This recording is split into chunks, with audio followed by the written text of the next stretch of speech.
ಬನ್ನಿ ಕಬಡ್ಡಿ ಬಗ್ಗೆ ತಿಳಿಯೋಣ. 2000 ವರ್ಷಗಳ ಹಿಂದೆಯೇ ಇರಾನ್ನಲ್ಲಿ ಕಬಡ್ಡಿ ಆಡಲಾಗುತ್ತಿತ್ತು. 1936ರಲ್ಲಿ ಮೊದಲ ಸಲ ಕಬಡ್ಡಿಯನ್ನು ಒಲಿಂಪಿಕ್ನಲ್ಲಿ ಆಡಲಾಯಿತು. ಕಬಡ್ಡಿ ಭಾರತದ 3ನೇ ಜನಪ್ರಿಯ ಕ್ರೀಡೆ. ಕಬಡ್ಡಿ ಪದ ಕೈ ಮತ್ತು ಪಿಡಿ ಎಂಬ ತಮಿಳು ಪದಗಳಿಂದ ಬಂದಿದೆ. ಕೈಪಿಡಿ ಅರ್ಥ ಕೈ ಹಿಡಿಯುವುದು. 1995ರಲ್ಲಿ ಅಖಿಲ ಭಾರತ ಕಬಡ್ಡಿ ಒಕ್ಕೂಟ ಸ್ಥಾಪನೆಯಾಯಿತು. ಕಬಡ್ಡಿ ಕ್ರಿಸ್ತಪೂರ್ವ 1500ರಿಂದ 500ರ ಕಾಲದಲ್ಲಿ ಹುಟ್ಟಿಕೊಂಡಿತು. 2014ರಲ್ಲಿ ಪ್ರೊ ಕಬಡ್ಡಿ ಪ್ರಾರಂಭ. ಭಾರತ 9 ಸಲ ವಿಶ್ವಕಪ್ ಕಬಡ್ಡಿಯಲ್ಲಿ ಚಿನ್ನ ಗೆದ್ದಿದೆ.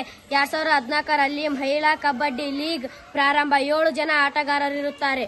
19 ದೇಶಗಳಲ್ಲಿ ಈ ಆಟ ಇದೆ. ಕೃಷ್ಣನು ಕಬಡ್ಡಿ ಆಡಿದ ವಿವರಣೆಗಳು ಸಿಗುತ್ತವೆ. ಕರ್ನಾಟಕದ ಕಬಡ್ಡಿ ತಂಡ ಬೆಂಗಳೂರು ಬುಲ್ಸ್. ಈಗಿನ ಭಾರತ ಕಬಡ್ಡಿ ತಂಡದ ನಾಯಕ ಪವನ್ ಶರವತ್. ಕರ್ನಾಟಕದ ಮಹಿಳಾ ಕಬಡ್ಡಿ ಆಟಗಾರರು ಸುಸ್ಮಿತಾ ಪವಾರ್, ಜಯಂತಿ ಉಷಾರಾಣಿ, ತೇಜಸ್ವಿನಿ ಬಾಯಿ, ಮಮತಾ ಪೂಜಾರಿ.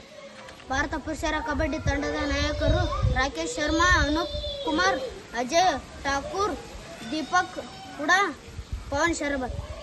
ಭಾರತದ ಮಹಿಳಾ ಕಬಡ್ಡಿ ನಾಯಕಿಯರು ಮಮತಾ ಪೂಜಾರಿ, ತೇಜಸ್ವಿನಿ ಬಾಯಿ, ಅಶ್ವಿನಿ, ರೀತು ನೇಗಿ.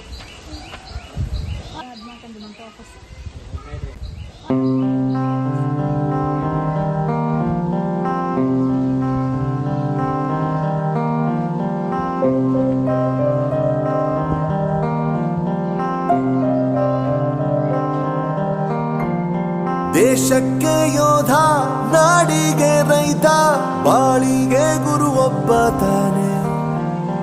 ಅಕ್ಷರ ಕಲಿಸೋ, ಅಜ್ಞಾನ ಅಳಿಸೋ.